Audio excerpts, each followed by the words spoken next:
لأن ينالوا حقوقهم من التجنيس. أنتم تتصورون يحطون لنا قانون تجنيس 2000، هذا ضحك علينا. يعني الحين 90,000 يبي لهم 45 سنة على ما يجنسونهم. يعني هذا شيء يعقل؟ هذا كله من الكروة الحكومية. لاحظوا، كروة حكومية تكروة الأمور. وأنا أحمل لجنة الداخلية والدفاع، لا تكون لجنة تستجدي الحكومة وتترجى المسؤولين. لا، ما فيه. أنت نائب تمثل الأمة، تفرض القرارات داخل اللجنة التشريعية وتبرها وبعدين ترفعها لمجلس الأمة، وتضع الأخوة نواب مجلس الأمة أمام الأمانة أمام الله عز وجل وأمام مسؤولياتهم. أما أن يكون الأمر بهذه الرعونة، والله نبي نقدم ونبي نسوي ونبي نودي ونجيب، هذا الكلام يا أخوان والله أنا شخصيا تعبت نفسيا من هذا الموضوع. ما بالك بهالناس هذول 100,000 معاناة وتعب. والله الواحد منا يروح ينام ياكل ينام مرتاح، لكن ما ندري شنو صاير فيهم. يجب أن يعي النواب فعلا جدية المسؤوليات. وأنا أتمنى من الأخوة النواب فعلا يجي اليوم، وأنا متأكد فيه من الشرفاء، يجي اليوم اللي يقول هذا استجواب أقدمه لرئيس الحكومة، لأن يمكن غافلة نايمة الحكومة. أنت كل ما فعلت أدواتك الدستورية وقويتها تحترمك. أقول لكم حكومات انشالت وزيلت، مجلس أمة راح وجاء بسبب تفعيل الأدوات الدستورية. يا أخوان خلونا نتنازل عن الكراسي ونحترم ونقدر ونجل كرامات الأخوة البدون، ونستعين بالله عز وجل بهذا الأمر. وشكرا جزيلا على الاستماع. آسف على الإطالة.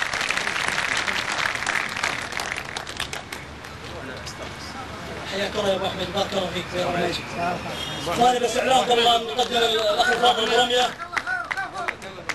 ابو احمد، الاخوه والاخوات الكويتيين والبدون يدعوكم تجمع الكويتيين والبدون تكون للاعتصام في ساحه الاراده يوم 10/12/2009 في اليوم العالمي لحقوق الانسان امام مجلس الامه في ساحه الاراده، ويتزامن مع الجلسة الخاصة لمناقشة قضية البدون في البرلمان. اخواني حضوركم دعم لهذه القضية. يعني كما يعلم البعض ان هذه بيوت الشعبيات على ما اعتقد 5000 بيت، يعني من كل بيت شخص واحد. من كل بيت نبي شخص واحد. يعني حتى وكالة الانباء في قبرص اللي ما لها علاقة بقضية البدون ستحضر وتنقل هذه الفعاليات. جزاكم الله خير.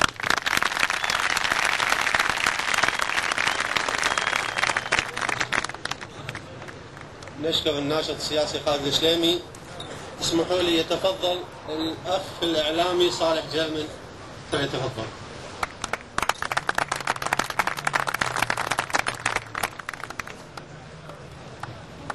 بداية مساكم الله بالخير، يعطيكم العافية، وأشكر اللجنة أن أكون واحد من الإعلاميين اللي أتشرف إني أوقف قدامكم.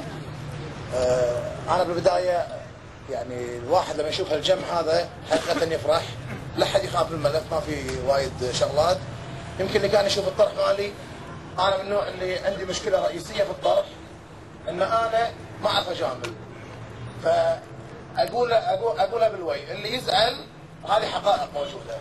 انا راح اتكلم عن نقاط، واتمنى كل من يسمعني يقول النقاط هذه. اذا احنا غلطانين في نقطه من النقاط خلينا الحين نقول احنا غلطانين، ورحنا عن طريق وسائل الاعلام واليوم نتكلم. وهذيلا افضل مني كاعلاميين كانوا موجودين على يميني، اصغر واحد فيهم افضل مني انا، ويمكن كلهم كتبوا في الجرايد، ولكن لا حياه لمن تنادي. انا اسال، والسؤال بامكانكم تعطونا حق ايا فيكم. نقول البدون ما لك حجه، انت عندك بطاقه. انا اتمنى من كل واحد فيكم قاعد يطلع بطاقته ويقرا ورا البطاقه ايش مكتوب. لما تقول عندي بطاقه شخصيه، هذه بطاقه شخصيه. اقرا ورا البطاقه، كل واحد فيكم يطلع بطاقته يقرا شو مكتوب وراها. يقول لا تعتبر هذه البطاقه هويه شخصيه ولا تستخدم فقط في الاغراض المخصصه لها. ليش هويه؟ هذا سؤال. انتم تقولون بدون عنده هويه ويراجع اللجنه، هذه الهويه ما يعتبرون فيها. يعني هذه هويه بس كذي. يعني انا بس احط صوره وهذه هويه وختم مكتوب وراها. هذه نقطة بقول لكم اياها.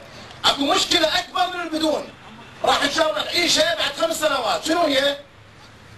اطفال عمرهم 12 سنة ما عنده هوية. اليوم لما تيجي تتكلم على شخص مثلا بدون، عنده اوراق ابوه، عنده اوراق يده، عنده اوراقه، عنده الامور. المشكلة ان هذا الولد عمره 12 سنة شنو يمتلك؟ بلاغ ولاده. عنده بلاغ ولاده بس. ما في اسم. يعني انا عندي ولد عمره 12 سنة، بالله عليكم انا اسال كل من يعدني، ولد عمره 12 سنة هذا دليل ماله؟